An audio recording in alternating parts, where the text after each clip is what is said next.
sahabat, kali ini kita akan belajar tentang sistem pencernaan pada manusia.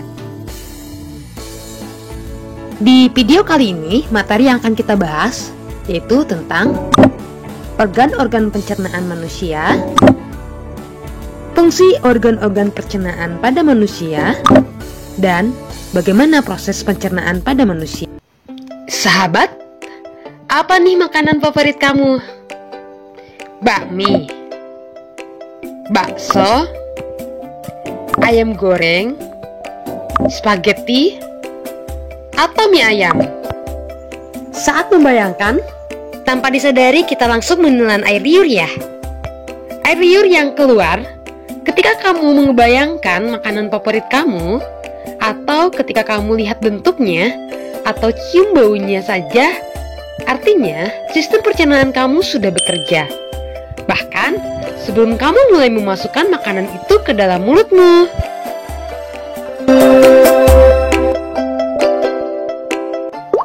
Sistem pencernaan pada tubuh manusia ini berfungsi untuk menghancurkan makanan yang masuk ke dalam tubuh. Makanan yang semula dalam bentuk kasar dapat berubah menjadi bentuk yang lebih halus dengan bantuan gigi dan enzim. Dalam hal ini, enzim pencernaan dapat mempermudah proses penyerapan sari makanan. Selain itu, sistem pencernaan juga berfungsi untuk membuang sisa-sisa makanan yang sudah tidak diperlukan tubuh. Tahukah sahabat, keberadaan zat-zat sisa tersebut dapat menjadi racun bagi tubuh manusia jika tidak dikeluarkan segera. Kalian tahu nggak apa saja organ-organ pencernaan pada manusia? Yuk kita simak. Ikut adalah organ pencernaan manusia yang bisa sahabat ketahui, dimulai dari mulut, kerongkongan, lambung, usus halus, usus besar, anus. Dapatkah sahabat mengatakan satu kali lagi? Yuk sambil kita ingat.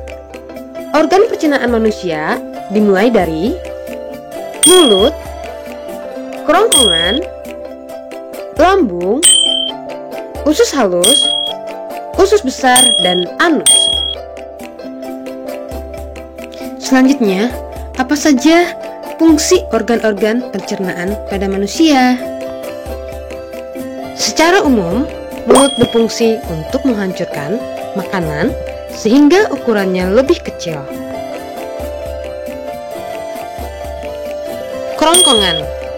Kerongkongan berfungsi untuk memindahkan makanan dari mulut ke lambung.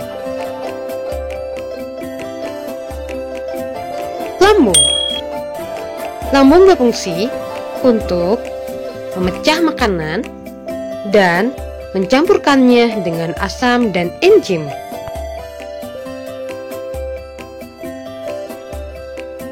Usus halus berfungsi untuk menyerap sebagian besar nutrisi yang ada dalam makanan. Usus besar berfungsi untuk menyerap air dari feses. Anus berfungsi untuk mengeluarkan feses. Lalu bagaimana sahabat proses pencernaan makanan? Mula-mulanya makanan masuk ke dalam rongga mulut. Di dalam rongga mulut terdapat gigi, lidah, dan ludah.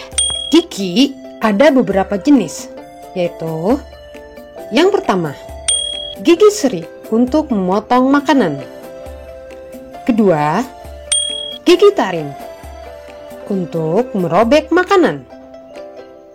Dan yang ketiga, gigi geraham berfungsi untuk menggilas dan mengunyah makanan. Lidah berfungsi untuk mengatur letak makanan dan membantu menelan makanan. Sahabat, lidah juga berfungsi sebagai indera pengecap. Karena itu, kalian bisa membedakan rasa manis, asam, asin, dan pahit dari makanan. Di dalam rongga mulut pun terdapat saliva atau yang kita kenal dengan sebutan ludah, yang berfungsi untuk membasahi makanan. Ludah juga berperan dalam pencernaan kimiawi karena mengandung enzim pitialin. Nah sahabat, enzim pitialin ini akan mencerna karbohidrat menjadi gula. Gula ini kemudian akan menjadi sumber energi bagi tubuh kita. Setelah makanan diproses di rongga mulut, makanan menuju kerongkongan. Kerongkongan adalah saluran seperti tabung sepanjang 20 cm yang menghubungkan antara rongga mulut dan lambung. Sahabat, di kerongkongan terjadi yang namanya gerak peristaltik, yang merupakan gerakan meremas yang dilakukan oleh kerongkongan untuk membuat makanan terdorong masuk ke lambung. Sahabat, lambung ini merupakan bagian yang paling elastis dari organ pencernaan manusia. Di dalam lambung, makanan mengalami pencernaan secara mekanis dan kimiawi. Pencernaan mekanis dilakukan oleh dinding lambung atau otot yang meremas dan mengaduk makanan. Sahabat, pencernaan kimiawi dilakukan oleh getah lambung yang dihasilkan oleh kelenjar lambung.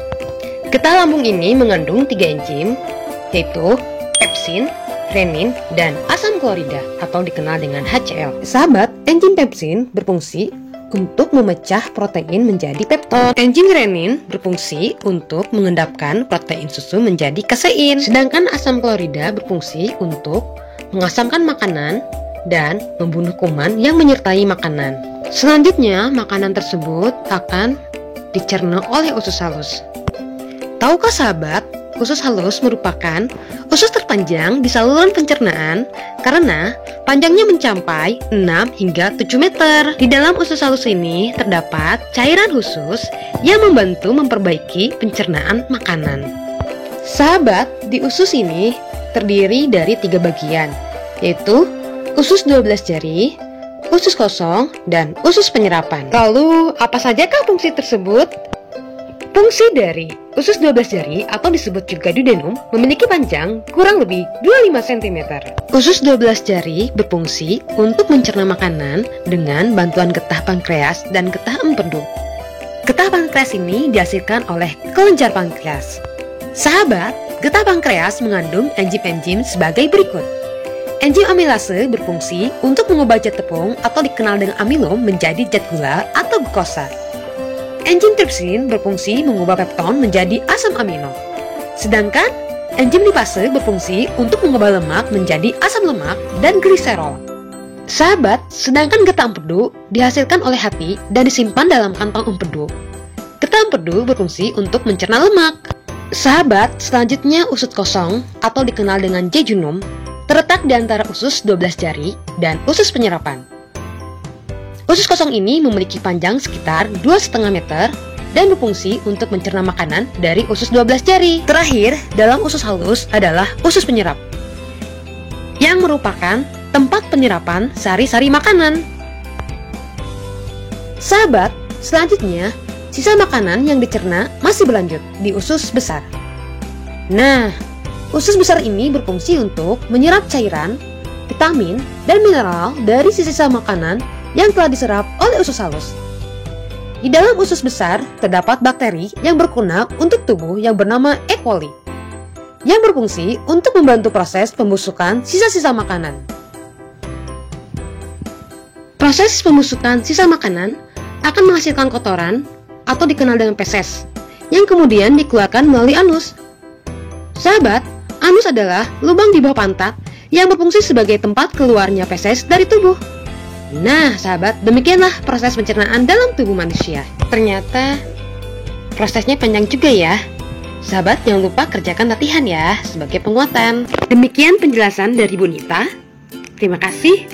Jangan lupa kalian untuk tetap menjaga protokol kesehatan dengan mencuci tangan, memakai masker, dan jaga jarak. Sampai jumpa di pertemuan pembelajaran selanjutnya ya.